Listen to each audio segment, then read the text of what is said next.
Hey folks, it's Andrea Bassett here from Forcemeat Academy, and today I want to tell you about one thing you could do with Fatback that's fun, and that is making Fatback fingers. I don't know if I just made that up, but they're delicious. So what we're going to do is we're going to take Fatback. This is a piece of Fatback. I took it out of the fridge, or out of the freezer. I had to wipe my hands there, because it was in a backpack in the freezer. I took it out, I put some aside. I just stuck it in a bowl in the fridge like this, leaving it open, because if it's in the plastic bag and it gets moist in there with condensation, then it's gonna go off faster, so I just leave it open like that.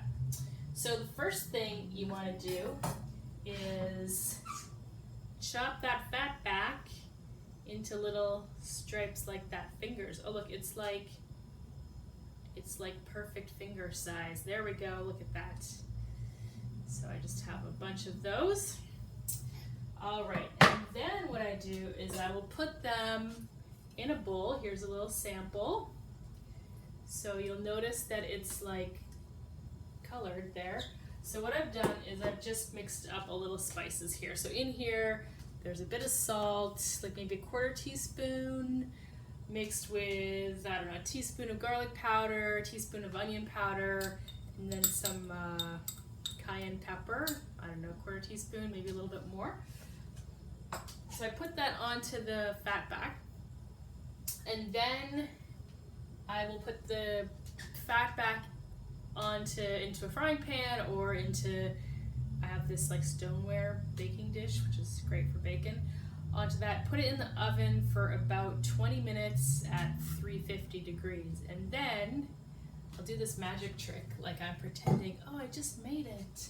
Opening the oven, not that you could see it. Oh, ta-da! And so this is what the Fatback fingers look like. I think I could have actually cooked these a little bit longer, but I had a phone appointment that I had to run to. So they just look like this. You know what, I'm probably gonna put these back in the oven for just a little bit longer so they can get crispy like this. Can you hear this? And crunch it on this side. I don't know, can you hear that crunching? So it's pretty good. Now what you don't see in the frying pan is the Fatback fingers are swimming in a pool, swimming in a pool of oil. So what I do is I just pour that off into this mason jar. You'll see it's got one level here, and then today, like this much was from that amount of Fatback. So usually when I cook bacon, I'll put it in a jar like this and then use it for cooking other things, but this, because it's already got lots of spices in, I might save that and wash it later to make soap out of lard instead of for cooking. All right, and that's all. So that is a great way to cook Fatback. If you want to just eat as a snack, you can dip that into sour cream or other dips that you like, or you know, I also dip it into the pate that I make, like the liver pate mousse. Very delicious. All right, so that's all for now. If you like this video, please click on the like button. If you want to see more, please subscribe. I'd really appreciate that.